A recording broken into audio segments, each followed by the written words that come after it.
Hello everyone, welcome back to a channel. Home made biscuits maida and గోధుమ పిండి use చేసుకొని చాలా టేస్టీగా ఉంటాయి. ఎలా చేసుకోవాలో సింపుల్ ప్రాసెస్లో ఇప్పుడు చూసేద్దాము. ముందుగా ఒక మిక్సింగ్ బౌల్ తీసుకొని దాంట్లోకి ఒక గ్లాస్ మైదా పిండి అండ్ అలాగే ఇంకొక గ్లాస్ గోధుమ పిండి వేసేసుకోవాలి. ఈక్వల్ క్వాంటిటీస్లో ఇక్కడ 1:1 రేషియోలో ఒక గ్లాస్ మైదా పిండికి ఒక గ్లాస్ గోధుమ పిండి వేసుకుంటున్నాను. ఈ రెండింటిని ఇట్లా వేసేసుకొని దీంట్లోకి మనకి షుగర్ వేసేసుకోవాలి. షుగర్ వచ్చేసరికి 3/4 గ్లాస్ అయితే మనకి కరెక్ట్గా సరిపోతుంది. ఇక్కడ నేను షుగర్ పౌడర్ ఏం యూస్ చేయలేదు. షుగర్ని మామూలుగానే యాజ్ ఇట్ ఈస్ ఇట్లా వేసేసుకుంటున్నాను. చాలా బాగుండిద్ది టేస్ట్. ఒకసారి ట్రై చేసి చూడండి. దీంట్లోనే కొంచెం సాల్ట్ వేసుకోవాలి. జస్ట్ ఒక పించ్ ఆఫ్ సాల్ట్ అంతే టేస్ట్ కోసం. కొంచెం యాలకుల పొడి వేసేసుకొని అలాగే కొంచెం బేకింగ్ సోడా అండ్ కొన్ని గసగసాలు వేసుకుంటే టేస్ట్ చాలా బాగుండిద్ది. నా దగ్గర కొన్ని ఉన్నాయి, అందుకని ఇవి వేసుకుంటున్నాను. మీ దగ్గర కొంచెం ఎక్కువ క్వాంటిటీలో ఉంటే ఒక 1 స్పూన్ వరకు వేసుకున్నా కానీ టేస్ట్ బాగుండిద్ది. అలాగే కొంచెం కరిగిచ్చిన నెయ్యి వేసేసుకొని ఇలా చూపిస్తున్నట్టు చేత్తో బాగా మిక్స్ చేసేసుకోవాలి. ఇలా మొత్తం నెయ్యి మొత్తం మిక్స్ అయ్యేలాగా బాగా హ్యాండ్తో మిక్స్ చేసుకొని ఇట్లా చూపిస్తున్నట్టు ఒత్తితే ఇట్లా ఉండలాగా రావాలన్నమాట. ఈ కన్సిస్టెన్సీ వచ్చిన తర్వాత కొంచెంగా వాటర్ వేసుకుంటూ తడుపుకోవాలి పిండిని.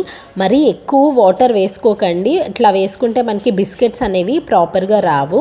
కొంచెంగానే వాటర్ వేసుకుంటూ గట్టిగా చపాతీ పిండిలాగా కలుపుకోవాలి దీన్ని. మనకి షుగర్ మెల్ట్ అవుతూ ఉంటుంది కాబట్టి ఎక్కువ క్వాంటిటీలో ఒకేసారి చేసుకోకండి. ఒకవేళ మీకు ఎక్కువ క్వాంటిటీలో బిస్కెట్స్ చేసుకోవాలి అనుకున్నా కానీ కొంచెం పిండిని తడుపుకుంటూ ప్రాసెస్ని చేసుకోవాలి. ఇలా పైన ప్లేట్ పెట్టేసుకొని ఒక 10 మినిట్స్ తర్వాత మనం ఒత్తుకోవాలి. ఇప్పుడు స్టవ్ ఆన్ చేసేసుకొని కడాయి పెట్టుకొని ఆయిల్ హీట్కి పెట్టేసుకున్నాను. ఈ ఆయిల్ హీట్ అయ్యేలోపు కొంచెం తడుపుకున్న పిండిని కొంచెం పొడి పిండి వేసేసుకొని మనం చపాతీస్ని ఎలా అయితే రుద్దుకుంటామో సేమ్ అదే ప్రాసెస్లో ఇలా చూపిస్తున్నట్టు రుద్దుకోవాలి. కానీ కొంచెం మందంగా రుద్దుకోవాలి ఈ బిస్కెట్స్ని. లేదు అంటే మరి క్రిస్పీనెస్ ఎక్కువైపోయి టేస్ట్ అంత బాగోదు.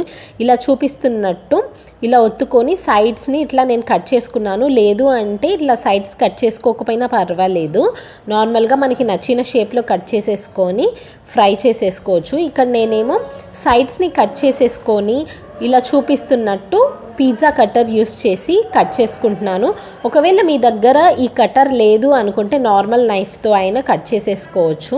నేను వచ్చేసరికి దీన్ని రాంబస్ షేప్లో కట్ చేసుకుంటున్నాను. మీరు కావాలి అంటే ఇలా స్క్వేర్ షేప్లో కూడా కట్ చేసుకోవచ్చు. నేను వచ్చేసరికి డైమండ్ షేప్ అంటారు కదా, రాంబస్ షేప్, ఆ షేప్లో కట్ చేసేసుకుంటున్నాను.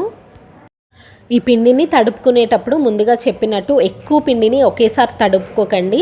మీకు ఎక్కువ క్వాంటిటీలో చేసుకోవాలి అనుకున్నా కానీ కొంచెం పిండిని తడుపుకుంటూ చేసుకుంటేనే మనకి బిస్కెట్స్ అనేవి చాలా బాగా వస్తాయి.